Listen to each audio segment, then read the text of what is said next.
अजय माकन ने कहा कि सेक्युलरिज्म का बुर्का सांप्रदायिकता के नंगेपन से ज्यादा बेहतर है। माकन ने आरोप लगाया कि मोदी गलत तथ्य पेश कर रहे हैं। कांग्रेस के मीडिया प्रभारी अजय माकन ने गुजरात के मुख्यमंत्री और बीजेपी के प्रचार प्रमुख नरेंद्र मोदी पर जबरदस्त हमला बोला है। माकन ने कहा कि यूपीए ने शिक्षा पर एनडीए से ज्यादा खर्च किया है।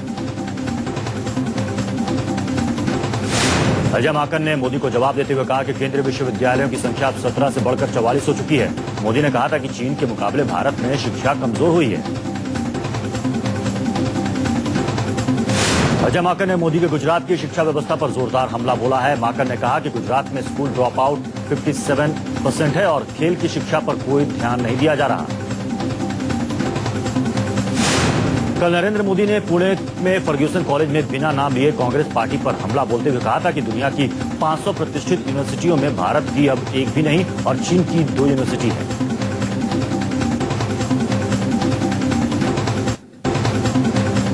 पुणे में दिए गए मोदी के बुर्के वाले बयान पर कांग्रेस ने हमलावर रुख अख्तियार कर लिया है। कांग्रेस, जेडीयू और सीपीएम के सभी नेताओं ने मोदी पर हमला बोला है।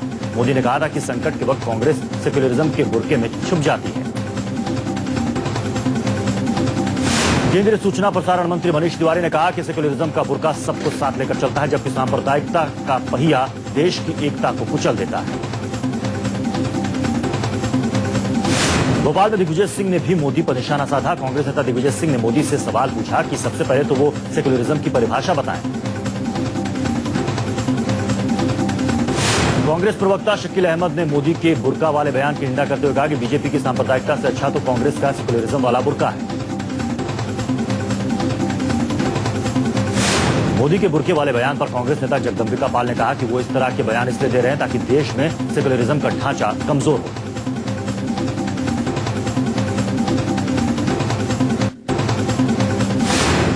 मनीष तिवारी के बयान पर बीजेपी के उपाध्यक्ष मुख्तार अब्बास नकवी ने पलटवार किया है। मुख्तार अब्बास नकवी ने कहा कि कांग्रेस भ्रष्टाचार के चक्रव्यूह में फंस चुकी है, इसलिए लोगों को भ्रमित करने की कोशिश कर रही है। स्मृति ईरानी ने ट्वीट किया कि देश चीनी आक्रमण और महंगाई से जूझ रहा है, रुपया गिर गया है, 60% भारतीय खाने के लिए संघर्ष कर रहे हैं और कांग्रेस सेक्युलरिज्म की बात कर रही है। नरेंद्र मोदी के कांग्रेस पर तीखे हमले के बीच बीजेपी के वरिष्ठ नेता यशवंत सिन्हा ने मोदी को सार्वजनिक तौर पर एक सलाह दी है। इकोनॉमिक टाइम्स में लिखे अपने लेख में यशवंत ने कहा कि मोदी कम बोले, नहीं तो लोगों का ध्यान 11 साल पहले गुजरात में जो कुछ हुआ उसकी तरफ चला जाएगा। अपने लेख में यशवंत सिन्हा ने लिखा है कि मोदी विरोधियों की रणनीति साफ है, वो जितना बोलेंगे उतना ही विवाद खड़ा करेंगे, तो चुनाव से पहले की राजनीतिक बहस में बदल जाएगी और सबका ध्यान सरकार के भ्रष्टाचार और कुशासन से हटकर 11 साल पहले गुजरात में जो कुछ हुआ उस पर चला जाएगा। बीजेपी नेता कैप्टन अभिमन्यु ने यशवंत सिन्हा के लेख पर टिप्पणी करते हुए कहा कि कांग्रेस उनके लेख का मतलब नहीं समझ पा रही है। यशवंत सिन्हा ने अपने लेख में देश के बिगड़े हालातों को बयां किया है।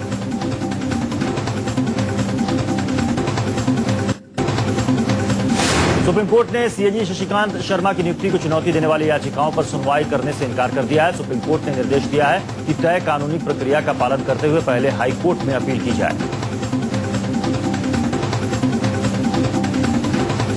उत्तराखंड में 15 जून को आई आपदा को आज 1 महीना पूरा हो गया। राज्य सरकार की ओर से आज इस आपदा में मारे गए लोगों की संख्या का औपचारिक ऐलान हो सकता है। उत्तराखंड के मुख्यमंत्री विजय बहुगुणा ने कहा था कि अभी उनके पास 5,748 लापता लोगों की लिस्ट है और अगर ये 1 महीने तक नहीं लौटते हैं तो सभी को मृत घोषित कर दिया जाएगा। इस पर देहरादून में केंद्रीय मंत्री राजीव शुक्ला और बहुगुणा की बैठक हुई। राजस्थान के उत्तरलाई में इंडियन एयरफोर्स का MiG-21 विमान क्रैश हो गया, जिसमें एक पायलट की जान चली गई।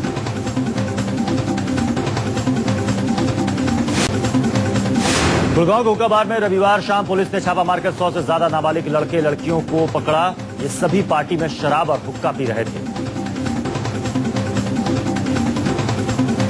पुलिस ने इन सभी नाबालिगों के मां बाप को भी खबर दी, जिसके बाद पब में पहुंचे पेरेंट्स ने अपने लाडलों की जमकर खबर ली। पुलिस ने बार चला रहे शख्स को गिरफ्तार कर लिया है। पकड़े गए सभी छात्र छात्राओं की उम्र 13 से 17 साल है। ये सभी बार में नशा कर रहे थे। पुलिस को सूचना मिली थी कि बज इन बार में सेक्स एंड स्मोक पार्टी आयोजित की जानी है। ये पार्टी एक छात्र ने अपने जन्मदिन पर आयोजित की थी और फेसबुक के जरिए सभी को न्योता दिया गया था। सेक्स एंड स्मोक पार्टी में करीब 100 नाबालिग मौजूद थे। ये सभी को तंबाकू और शराब परोसा जा रहा था। सूचना मिलने के बाद पुलिस ने पूरे मॉल की घेराबंदी कर सभी को पकड़ लिया।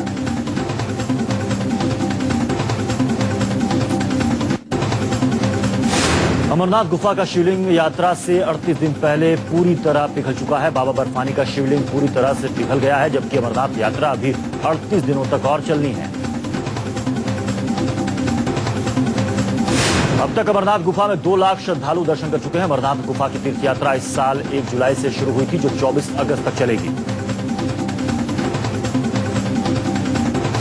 एक्सपर्ट्स का कहना है कि ग्लोबल वार्मिंग के बढ़ते असर से भगवान भी अछूते नहीं है। मौसम और जलवायु में हो रहे बदलावों से कुदरती तरीके से बनने वाला शिवलिंग जल्द पिघल गया। कई एक्सपर्ट्स का मानना है कि अमरनाथ गुफा में दर्शनों के लिए लाखों की संख्या में लोगों के आने से भी गुफा का तापमान बढ़ गया, जिससे बाबा बर्फानी जल्द पिघल गए।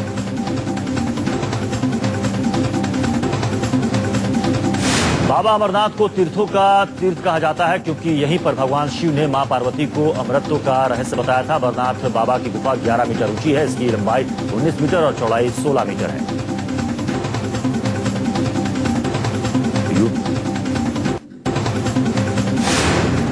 यूपी के खुर्जा में एक वर्दी वाले ने दूसरे वर्दी वाले की पत्नी की इज्जत आबरू खाक में मिला दी। पुलिस स्टेशन इंचार्ज को एक कांस्टेबल की पत्नी से बलात्कार करते रंगे हाथों पकड़ा गया।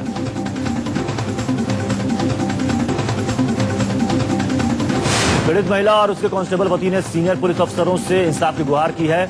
आरोपी पुलिस अफसर के खिलाफ मामला दर्ज कर जांच के आदेश दे दिए गए हैं।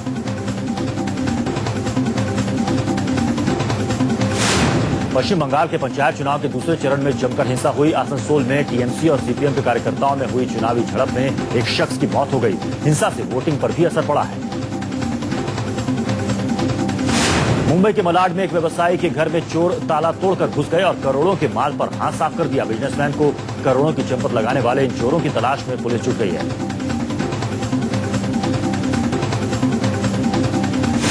पटना में नकल कर रहे 11 मुन्ना भाई अब सलाखों के पीछे पहुंच चुके हैं। Steel authority of India limited ने ट्रेनी मैकेनिकल इंजीनियर के पदों में भर्ती के लिए परीक्षा आयोजित की थी, जिसमें नकल करने के लिए 11 छात्रों ने घड़ी में इंटरनेट लगाया हुआ था। तीसरे कारोबारी सत्र के पहले दिन भारतीय शेयर बाजार में सुस्ती छाई रही। सेंसेक्स 30 अंक की गिरावट के साथ 19,928 पर खुला। वहीं निफ्टी भी 12 अंकों की गिरावट के साथ 5,997 पर खुला। हफ्ते के पहले कारोबारी दिन ही डॉलर ने फिर तेवर दिखाने शुरू कर दिए हैं। डॉलर के मुकाबले रुपया एक बार 60 के पार पहुंच गया है। रुपया 38 पैसे की गिरावट के साथ 59.93 के स्तर पर खुला है।